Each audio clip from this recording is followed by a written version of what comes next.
Bismillahirrahmanirrahim. Assalamualaikum warahmatullahi wabarakatuh. Alhamdulillahirabbil alamin. Wassalatu wassalamu ala asyrafil anbiya'i wal mursalin wa ala alihi wa ashabihi ajma'in. Amma ba'd. Pertama-tama mari kita bersyukur atas kehadirat Allah Subhanahu wa taala, atas segala nikmat yang diberikan kepada kita semua, nikmat iman, nikmat kesehatan, nikmat kesempatan, sehingga kita insya Allah akan bertemu atau berjumpa di pembelajaran yang ke-11 dalam proses daring, dalam jaringan. Semoga kita selalu diberi kesehatan dan iman kepada Allah Subhanahu wa ta'ala. Amin ya rabbal alamin. Salawat beserta salam atas baginda Muhammad sallallahu alaihi wasallam. Allahumma shalli alaihi, nabi yang telah merintis umatnya dari alam kegelapan menuju alam terang menerang. Anak-anakku sekalian yang saya banggakan, kita sudah mempelajari mengawali minggu kemarin. Sebelum kita masuk pembelajaran hari ini, mari kita membaca surat Al-Fatihah dan membaca doa sebelum belajar. Bismillahirrahmanirrahim. Alhamdulillahirabbil alamin arrahmanirrahim maliki yaumiddin. Iyyaka na'budu wa iyyaka nasta'in ihdinas siratal mustaqim siratal ladzina an'amta 'alaihim ghairil maghdubi 'alaihim waladdallin. Amin. Rabbi zidni ilman warzuqni fahman. Anak-anakku sekalian kelas 7, sebelumnya kita sudah mempelajari tentang di bab 10 ini ingin memberikan kemudahan melalui sholat jamak dan qasar. Kita sudah mempelajari di bagian halaman 145 panduan praktek sholat jamak takhir, ya, panduan praktek sholat jamak takhir, ya. Mudah-mudahan kalian sudah menghafal usolli fardal asri arba'a rakaatin majmu'an zuhri ma'a zuhri jamaah takhir mustal qiblat lillahi ta'ala. Begitupun dengan misalnya sholat zuhur untuk dijamak dengan asar. Tadi zuhur untuk dijamak dengan sholat asar.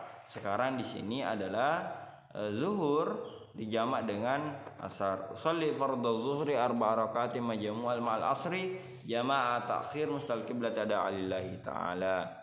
Terus cara melaksanakan sholat jamak takhir isya dengan maghrib.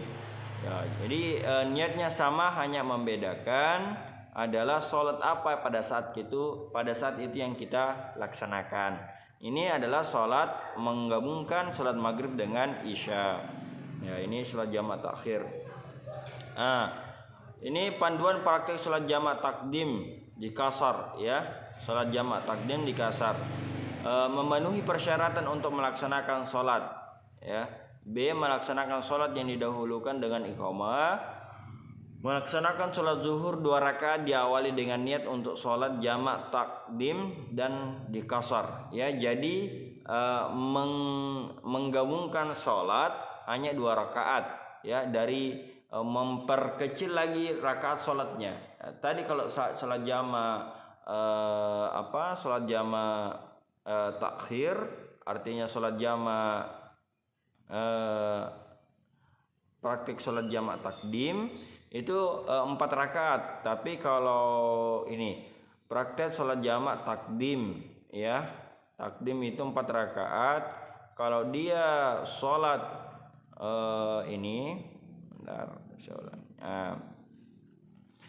takdim di kasar, di kasar, ya. Ketika misalnya jamak takdim di kasar, kalau jamak takdim aja tidak ada kasarnya, berarti dia 4 rakaat, ya. Kalau hanya jamak takdim berarti dia 4 rakaat. Apabila sudah di kasar, ya, di kasar dihilangkan 2 rakaat, ya, tinggal 2 rakaat ketika kita melaksanakan sholat jamak di kasar, ya. Misalnya sholat zuhur seharusnya 4 rakaat tapi di kasar menjadi 2 rakaat, ya, sisa 2 rakaat. Melaksanakan zuhur 2 rakaat diawali dengan niat untuk sholat jamak takdim dan di kasar, ya, sholat jamak takdim dan di kasar.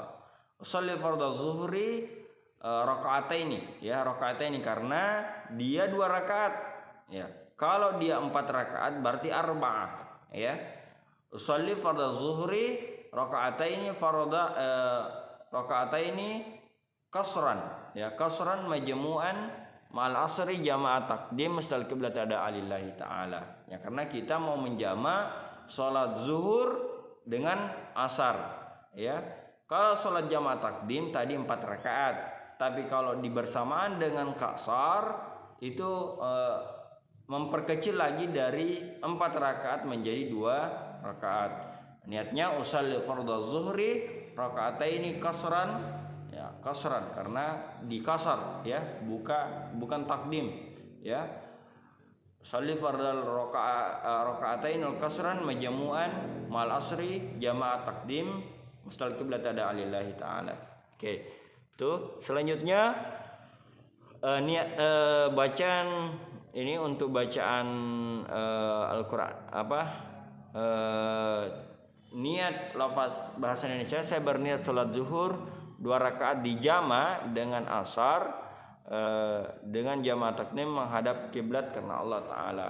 Melaksanakan salat zuhur 2 rakaat sampai selesai. Melaksanakan salat asar 2 rakaat didahulukan dengan iqamah dengan niat salat jamaah takdim dan dikasar. Contoh lafal niat.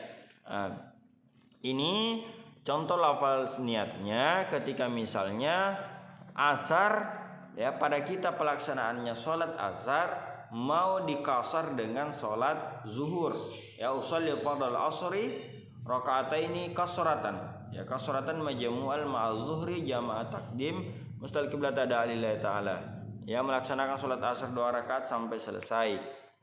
Cara melaksanakan salat jamaah takdim dikasar, ya isya maghrib dengan isya.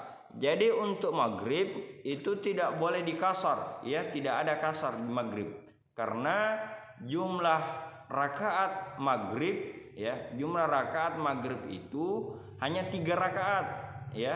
Jadi yang sholat yang bisa dikasar adalah jumlah rakaat yang genap, ya jumlah rakaat yang genap. Apa itu jumlah rakaat yang genap? Adalah sholat zuhur karena 4 rakaat, sholat asar karena 4 rakaat, dan sholat isya 4 rakaat.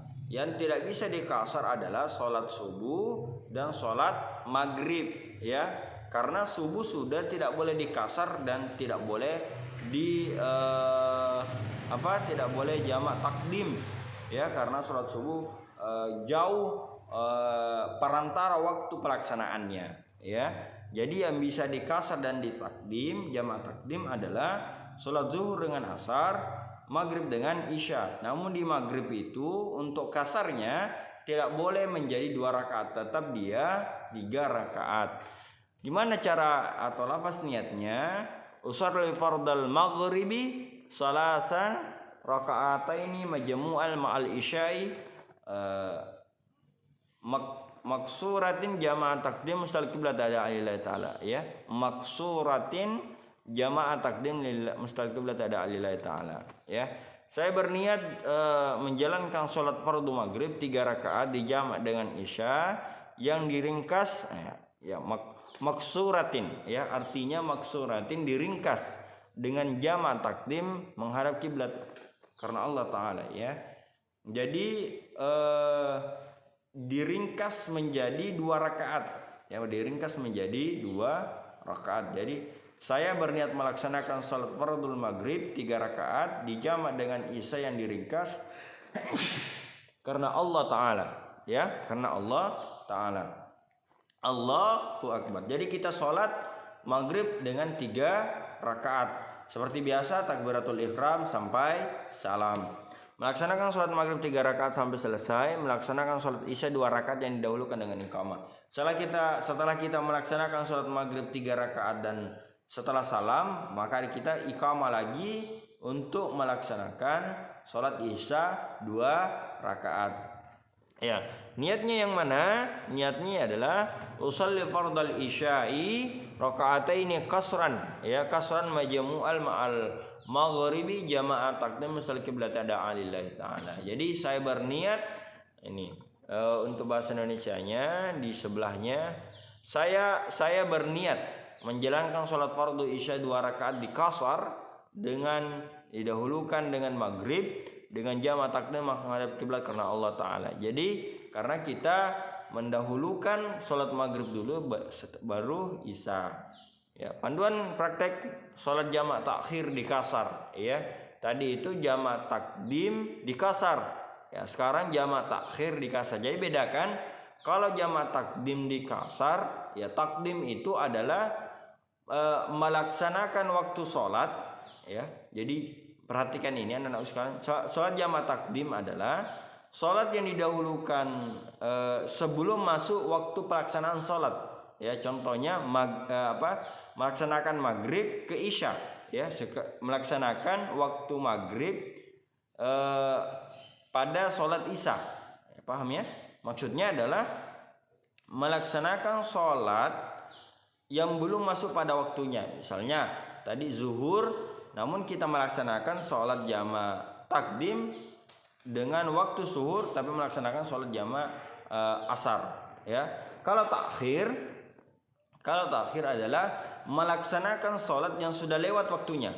Ya, melaksanakan sholat yang sudah lewat waktunya. Praktiknya sama. Jadi usolli fardhul asri rakaataini qasratan majmu'an ma'al zuhri jamak takhir lillahi ta'ala. Jadi melaksanakan sholat asar dulu, Allahu Akbar, 2 rakaat karena kita dibarengi dengan sholat di qasar, ya, karena 2 rakaat.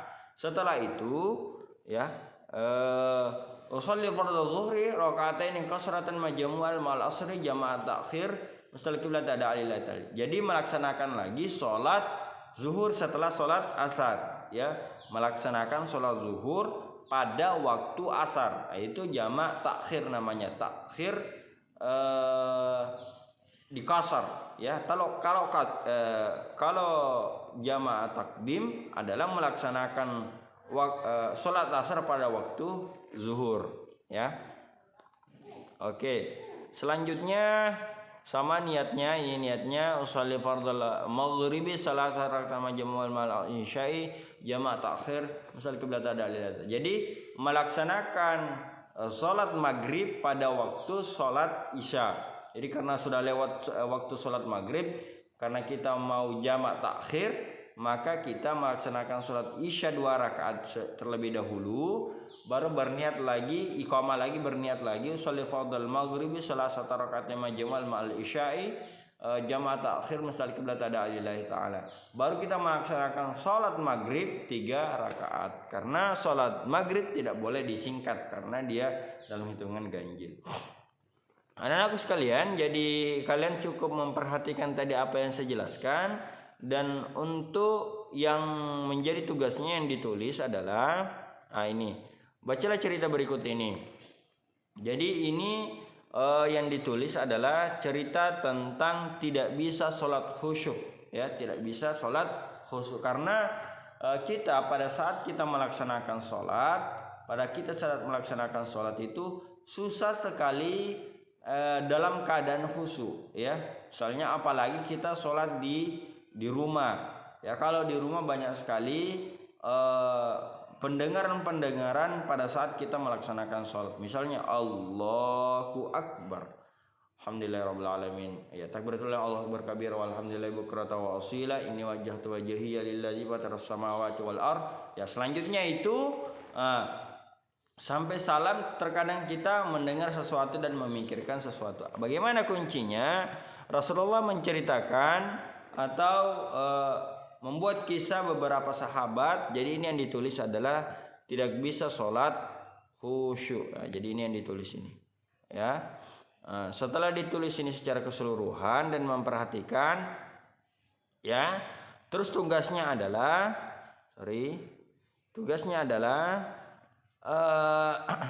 kandungan yang kamu petik dari kisah ini. Jadi kalian tulis, ya, pelajaran yang kalian petik dari kisah ini, ya. Jadi apa yang harus kalian lakukan sehingga kalian mendapatkan sholat dengan khusyuk. Jadi ketika kalian memahami dari kisah tidak bisa sholat khusyuk, pasti ada hikmahnya atau ada pelajaran dari kisah tersebut. Jadi kalian tulis. Misalnya ketika kalian sudah tulis tidak bisa sholat khusyuk. Nah, sudah kalian tulis sampai terakhir.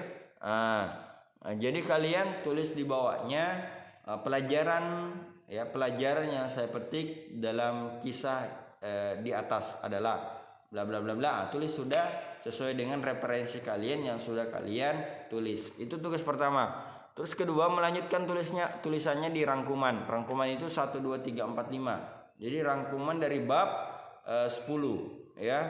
Jadi minggu depan kita sudah mempelajari di bab 11. Jadi anak-anakku sekalian, itu aja dalam perjumpaan hari ini. Semoga kita dalam keadaan sehat walafiat. Jangan lupa subscribe di channel saya yang belum subscribe, like, kalau bisa di share. Terus kedua, absensi di kolom komentar di YouTube ya. Absensi di kolom komentar di YouTube. Jangan lupa di like dulu, baru di subscribe dan ditulis namanya di komentarnya ya. Jadi anak-anak sekalian yang belum mengerjakan selama ini, tidak ada sama sekali. Ada beberapa siswa yang belum mengerjakan tugasnya, segiranya melaksanakan tugasnya. Karena waktu dekat ini gilirannya lagi kelas 7 dan kelas 8 para walinya mengunjungi ke rumah-rumahnya ya, ke rumah-rumahnya para siswanya. Jadi menandatangani surat-surat pernyataan ketika dia belum melaksanakan atau belum mengerjakan tugas yang dikerjakannya. Jadi itu aja anak-anakku sekalian tugasnya. Tadi tugasnya adalah ini tidak bisa sholat khusyuk, ditulis secara keseluruhan. Terus kedua, makna yang terkandung dalam atau pelajaran yang terkandung dalam kisah ini. Terus kedua, tulis rangkuman dari bab 10. Jadi itu aja. Assalamualaikum warahmatullahi wabarakatuh.